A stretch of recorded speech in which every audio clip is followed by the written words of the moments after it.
My name is Felix Schrodinger, and I don't get jokes. I have a sense of humor, but I don't get jokes. Especially if someone is the victim of the joke, and especially if I'm the victim. And by the way, I have a cat. And like all cats, she likes to climb into crates, and actually into all sorts of containers and confined spaces. I have no idea why. It's just a cat thing. I think you may have heard of Schrodinger's cat, although you may be a little unsure of what that means. Schrodinger, the famous one, not me or my grandfather, was a physicist. He gave his name to a thought experiment in which he placed an imaginary cat in a box with a mechanism that may or may not have killed the cat, depending on a random subatomic event. We only find out if the cat is alive or dead by opening the box. Until then, the cat is alive and dead at the same time. How you interpret this mental experiment leads to deciding whether or not we live in a multiverse. So at least from a physics perspective, it's a pretty big deal. Joking often serves as a cover for aggression. By lashing out at the joker, you'll hear, "Don't you get jokes? I was just kidding." Have you lost your sense of humor? And many other variations on that theme. I worked hard at university because I knew my parents were struggling to help with my studies while other kids were having fun, and so I became the center of pranks from rich kids who saw my passion as a kind of coded criticism. This goes some way to explaining my allergy to April Fool's Day. So often it turns out to be extremely obnoxious. Someone tries too hard and is completely uninspired, commits a joke that on any other day would be taken as an invitation to get a punchline, but on this day they have a free pass. And if you object, it means you can't take a joke. Okay, and back to my story again. These days you may well have heard of me, but at the time these events took place, I was a budding biotech entrepreneur.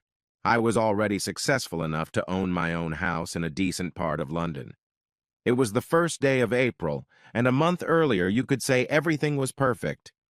My friend Sarah had moved in with me, and my friends were saying she was perfect for me. I admit that I have a tendency to be a bit stressed out, trying to plan everything, and it's not easy for me to relax, but it's also one of the reasons why I had a house in London when I wasn't yet 30. They saw that Sarah was helping me not to take things too seriously. She was fun to be around. I worked pretty hard because there was an opportunity to do a big deal with a major pharmaceutical concern to provide them with important precursors for a whole range of drugs at a price that was less than normal. This was because we had come up with a different way of producing them. I knew that if we made a deal, I would be set for life, and I was the kind of guy who would only propose to his girlfriend when he was sure he could support her and the family he hoped to have. I had already bought the ring, but was procrastinating on the proposal. Unfortunately, Sarah didn't seem to appreciate it. Fun was important to her, and as far as she was concerned, I wasn't as fun as I used to be. And then her university friend Mark got kicked out of his apartment, and she insisted that we let him stay in the spare room, saying it would only be for a couple days. By the 1st of April, he had been there for 2 weeks and seemed quite comfortable. Which makes sense, since he hadn't paid rent and hadn't yet taken a course on loading and unloading the dishwasher. When he arrived, I didn't ask him for anything, as it was only supposed to be for a couple days. Oddly enough, although he annoyed me immensely, I didn't see him as a competitor in a romantic sense. No ambition whatsoever, immature, lacking in manners, uncultured, proud of his ignorance. I hope you get the picture. On top of that, Sarah assured me that they had never been in a relationship, and honestly, I'm pretty sure she wasn't lying. The deed was done. The contract was signed, dated Friday the 1st of April, and I could move forward with our plans. For the first time in a long time, I was leaving work at 4. I told my secretary, Gail, that I was leaving. She asked if I was heading home, which in retrospect was odd since she usually never asked me that, but I didn't pay any attention to it at the time. I had plans for the evening. I had plans, and they definitely didn't include Mark. He could spend his time watching pointless reality TV as usual. We're going to a fancy restaurant, and at some point, I'll pull out a little box, get down on one knee and ask a question. That's how I saw that evening. But as a famous German general said, no plan survives contact with the enemy. Items of intimate apparel in the hall and on the stairs, sounds coming from upstairs. Sarah's voice screamed in ecstasy. Mark grunted, then said, "Exactly! Take it, slut!" Sarah screamed, "Take me, Mark, take me!" There were 11 steps, and each one seemed to be a meter high. I got to the top and stood facing our bedroom door. All I had to do was reach out and open it. "Fuck me, stud." I threw up, quietly and without warning, and suddenly I could think. I turned around and headed down the stairs. Strangely, it seemed to get quiet upstairs, though I was pretty sure they couldn't hear me. In the kitchen, I wrote a short note. "When I get back, Mark had better leave, or his next accommodation will be a hospital room. You'll also need to find another place to live." I got out, got in my car, and drove to the Venus bar. I parked, walked in, and ordered myself a Diet Coke. I only drink alcohol when I'm happy, but not when I need to think. The Venus bar caters mostly to the dregs of humanity, or so it seems. Oddly enough, it's in a fairly posh part of London, but that doesn't do justice to the interior or the customers. That's why I go there when times are tough. It gives me perspective. After a few minutes, I started to see the positives. On some level, I already felt something wasn't right. That's why I didn't propose to her sooner. At least we weren't married yet. Oddly enough, the thing that angered me most at that moment was not the infidelity, not the disrespect, but the stupidity. Besides, I wondered what the hell she found in Mark. I know I looked at him through the eyes of a man, but I don't think he was particularly handsome. He didn't keep himself in shape like I did, despite my workload, and he certainly wasn't dapper, nor did he have any prospects. Those were my thoughts as I sat there. Then she walked into the bar. Gorgeous, dressed elegantly and sexy, high black heels. What I was almost certain of were stockings, not tights. Totally out of place at the Venus bar, and I knew it. All those sneaky guys turned their heads like crocodiles on the riverbank, ready to slip into the water, grab a tempting calf, and drag it under. She put the phone to her ear and spoke venomously. "A joke? A April Fool's prank? I can't believe you did this to me, knowing how I feel about it." I could see the tears coming. "You'll be here in half an hour? What am I supposed to do now? I don't even have any money or cards, because you took them out of my wallet?" Her voice became incredulous. "Should I ask someone to buy me a drink? Here?" At this point, she broke down and ended the conversation. Now she just stood there, not knowing what to do. I didn't realize I was about to intervene myself. "I beg your pardon?" She flinched. "I couldn't help but overhear your conversation, and I have a suggestion." She turned and looked at me with understandable suspicion. Then she did a sort of double take. "You look kind of familiar. Have we met before?" Now I was the one who was caught off guard, and I answered with spontaneous honesty. "I don't think so. I'm pretty sure I'd remember you. You're beautiful." She blushed slightly, and before she could respond, I added, "I'm Felix Schrodinger." She smiled, and it was the most charming smile I'd ever seen. "Wow, I see.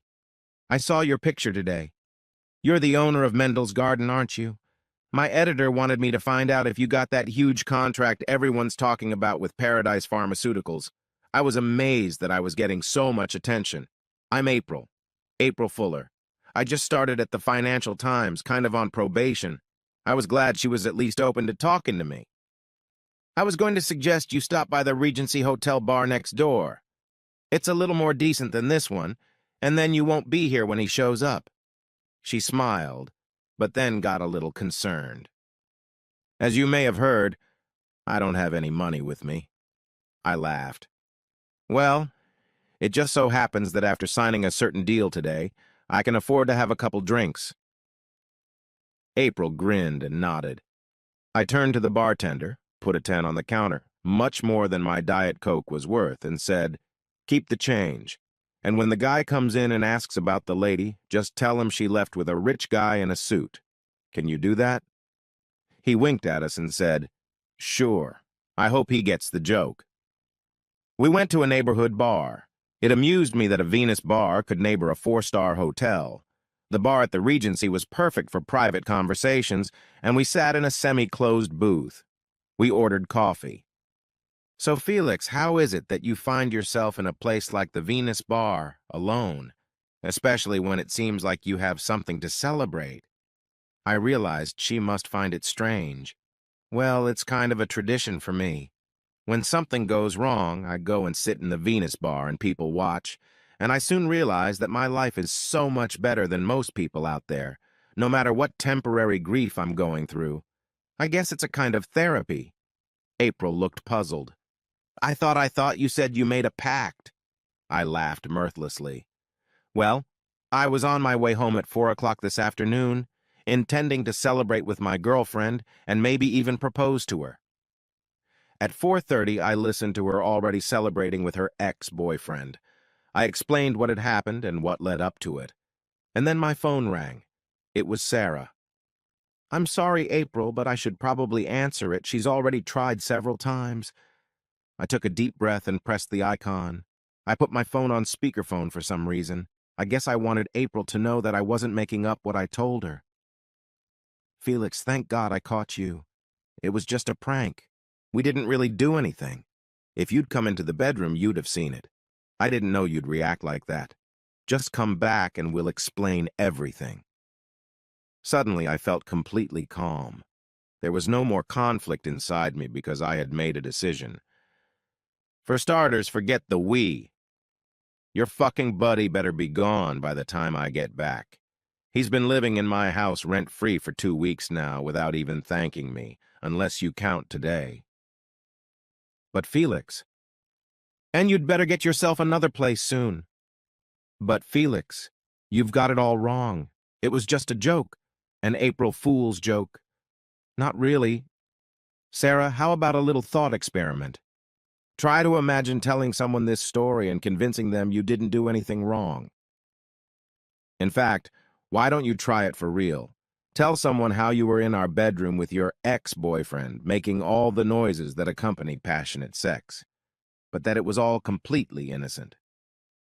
There was a slight pause this time. "Felix, it's not like that at all." April surprised me by picking up the phone and talking into it. "Hi, Sarah. We can start this experiment right away. I just heard your story and you certainly didn't convince me." Another pause on the other end of the wire. "Who are you?" April smirked. "I'm just a girl Felix picked up at a bar and asked me out for a drink. I guess you could say we both don't get the joke." At this point, I picked up my phone and disconnected. We looked at each other and laughed, and then April said, "You know, Felix, the funny thing is, I feel like she's telling the truth." She looked at me thoughtfully. "I know. I have the same feeling, but I'm sure it doesn't matter." It was clear she understood and agreed, and I was happy she didn't need to explain. "Okay, April. One good turn deserves another. You asked about the contract." She smiled and said, "Look, Felix, I don't want to take advantage of you. Please don't tell me something you shouldn't. Oh, don't worry about it. They've already agreed it can be made public and left it to me. Our company is not listed on the stock market, so there's no problem with stock price manipulation. I was going to wait until Monday to issue a press release, but there's nothing stopping it from being earlier, and the contract itself has to be in the public domain because of EU competition rules." She looked interested. "Give me your email address, April." She did, and I sent her a scan of the signed contract. "Why don't you call your editor and write a note?" Her eyes lit up. "Are you sure about this? I mean, it would really help me." "Of course it would. I'm not going anywhere. Can you dictate a note over the phone?" She nodded. "Then go ahead then." She called the editor. "Hey, Reg, it's April. You asked me to look into the Mendel's Garden deal." She put it on speakerphone. "Okay, do you have anything?" "Yes, I can confirm that the contract was signed today for 3.2 million euros. I think having years of experience meant he was careful. Sounds like fun, April, but do you have any proof? Maybe someone's just playing games here." "No, I have an impeccable source. I just sent you a scan of the contract. A very brief pause followed. Then it came back, and his voice sounded a little concerned. Well, it looks authentic, but how did you get it? I mean, there could be legal problems. At this point, I picked up the phone. Hi, Reg, this is Felix Schrodinger, owner of Mendel's Garden. We'll send my selfies with April in a minute to prove I'm not an imposter and everything's okay. I was going to wait until Monday to break the news, but we met by chance and April talked me into giving her the details. We asked the waiter to take a picture of us at the table, and we sent the photo to her editor. She then dictated her story over the phone, which took surprisingly little time and impressed me with how she was able to organize her thoughts and construct a coherent article without pen and paper. Intelligence can be very sexy. As she finished, she laughed and said, Well, things are definitely looking up. I'm feeling much better. Just at that moment, her phone rang. Dan's name appeared on the screen. Shit, I guessed it was her boyfriend. After hesitating a bit, she picked up the phone and put it on speakerphone as well. Cell phone rings. Yeah? Hey, babe, where are you? At the bar, having a drink like you suggested. Okay, tell me where it is and I'll come and get you. No, you won't. What do you mean, baby? Are you mad at me? It was just a joke. Oh, I'm not mad. Anymore. I'm having a great time with Felix. Who's Felix? Oh, I realize you're just messing with me. No, Dan. Felix is a lovely man who took me to a much nicer bar and bought me a drink. And now my birthday is starting to feel good. Wow. So it was her birthday. He did this to her on her birthday? April 1st. Her parents named her April, and I thought I was the one who had it bad. Hey, babe, I realize maybe I went too far this time. Just tell me where you are. His voice was starting to sound a little whiny. I picked up the phone. Hey, Dan, it's Felix. We're probably about to eat something and celebrate April's birthday in style. Don't wait up. I wondered if I'd gone too far and almost expected April to intervene, but she was clearly pleased. Hey, April, enough. You've had your fun already. Now she took my phone away from me. What's the matter, Dan? Can't you take a joke? I'll see you later. Or maybe in the morning. She ended the call, and then she did something complicated with her phone. What are you doing?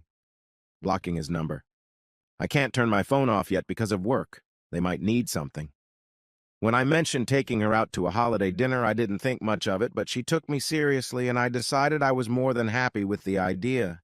It took me 2 minutes to get a reservation at the nearest reputable French restaurant. Now she was obviously a little concerned.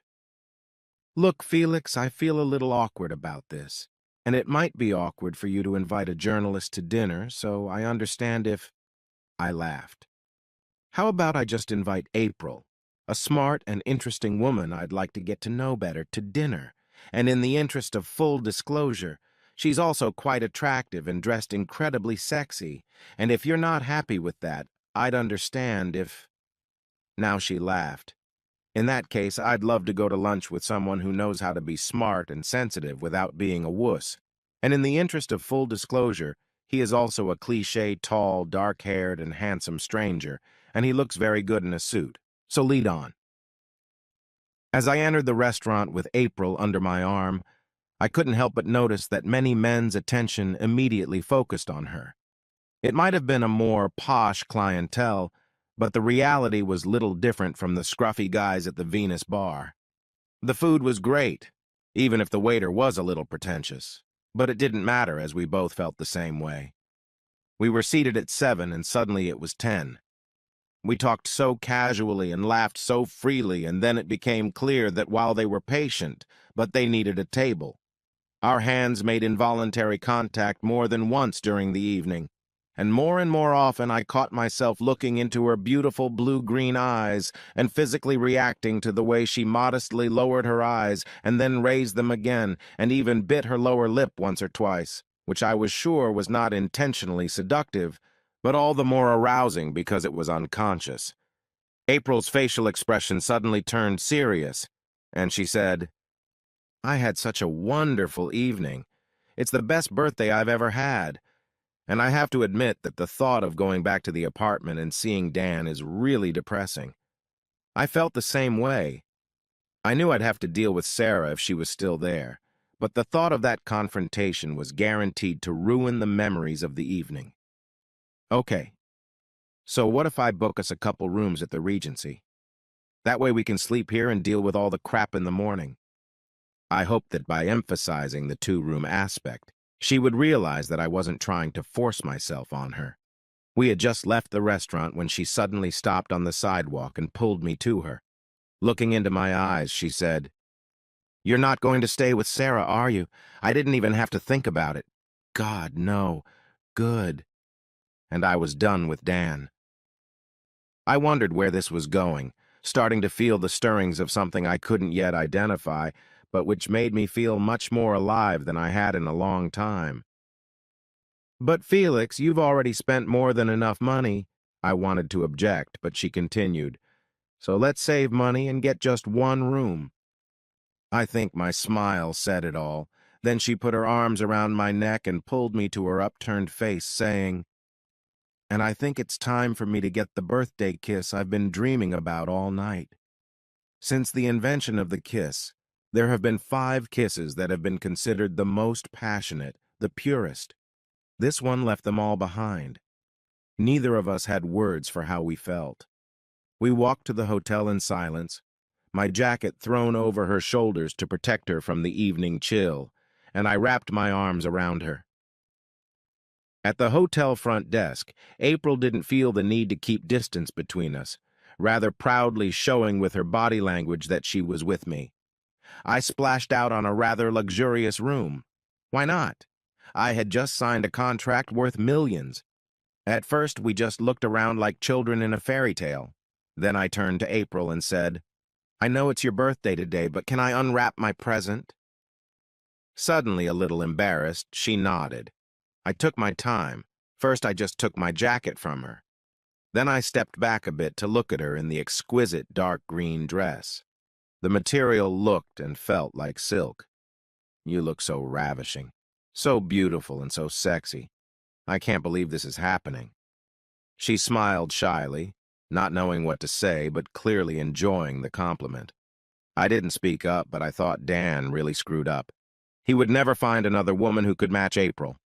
I then walked over to her and stood behind her. I let the dress fall to the floor at her feet. Perhaps it really was silk, as it behaved almost like a liquid rather than a fabric. "I really hope you like neck kisses, April, because I'm going to kiss you." I felt her flinch.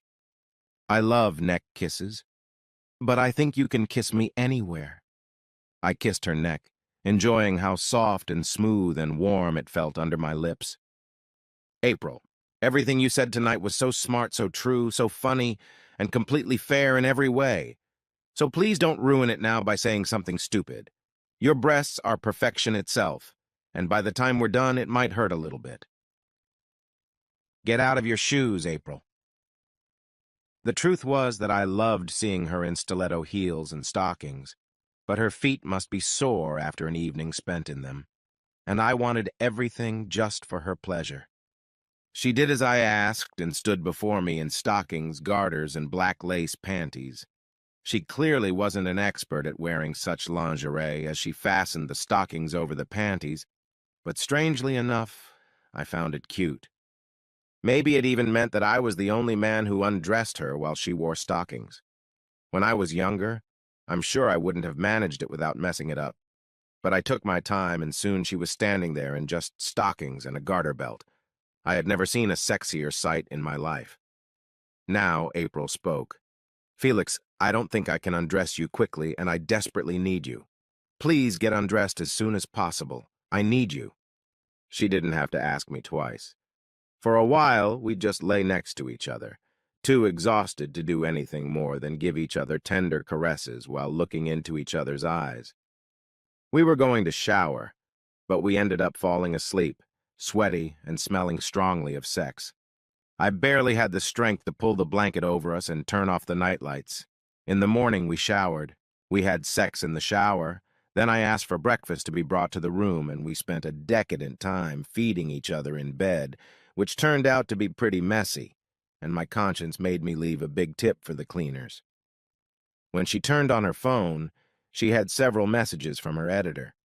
Her scoop had made the front page and been printed under her name, and she had been given a permanent position. The last message made us both laugh. It was from Reg asking if she could talk me into an interview. We then split off in different directions to attend to the less pleasant business that awaited us, but already happy in the knowledge that we would see each other in the evening to celebrate April's promotion. I got home at 11:30 that morning. I wondered if I would have to physically evict Mark, but as it turned out, he was gone. I walked in and found Sarah sitting at the dining room table in the living room sipping coffee. She didn't look too good, and it occurred to me that despite making love to April for so long, I may have slept more than she did. "Thank God you're here, Felix. Now we can work things out." I went and poured myself some coffee. At that moment it dawned on me that I couldn't remember her ever making or pouring coffee for me. I walked over and sat down at the table, settling in at the opposite end. "Where were you last night, Felix?" It amused me that she somehow felt entitled to ask me questions. Nevertheless, I indulged her. "I stayed in a hotel." "Alone?" "No, I spent the night with April." Just saying her name gave me a warm feeling, but apparently it didn't affect Sarah the same way. "How could you do that, Felix? What about us?" I tilted my head slightly to the side, as if examining a particularly exotic bug. "Sarah, I think the we ended yesterday, or rather a little after 4 o'clock. She looked at me disappointedly. "But I told you, Felix, it was just a prank. If you had opened the door—" She really didn't understand. "Sarah, you know the whole Schrodinger's cat thing?" She looked at me, not understanding what was going on. "Yes, of course you explained it all to me. How you opened the box to see if the cat is alive or dead. But I don't see what that has to do with the case. Among other things, you didn't open the door. Too bad you didn't do it then." I stopped her. "No, that's the point. I didn't have to open the door." I could see she still didn't understand. "If I had opened the door, I might have seen you both naked on our bed."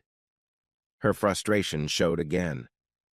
"But I told you, Felix, you couldn't have seen it because it didn't happen. If you ask your secretary, Gail, she'll tell you how I asked her to let me know when you were heading home. I wouldn't do that if it was real." I went on as if she hadn't said anything. "Or the other possibility was that I would have climbed those stairs, agonizing over those sounds, thrown up at the top in disgust, and opened the door only to see the two of you, fully clothed, far apart, laughing at me and saying, 'April Fool's Day.'" Finally, she stopped talking. "You see, Sarah, I didn't open the door because I didn't need to." Either way, our relationship was dead. Epilogue, April 1st. 4 years later. Jade Mountain Resort, St. Lucia. I've just watched April emerge from the infinity pool, silhouetted against the sunset. She's expecting our first child, and the bump is just starting to show. We've gotten into the habit of leaving at the end of March and returning in early April without telling anyone where we're going. I am too young to retire, even though I can easily afford it. Now I only work when I want to, and I look forward to being as involved as possible in raising our children. I recently learned from a friend at the time that I was probably the only person who believed Sarah when she said she hadn't slept with Mark. Even her own mother didn't believe her. I guess you could say it was a joke on her, but I don't think it was funny to her.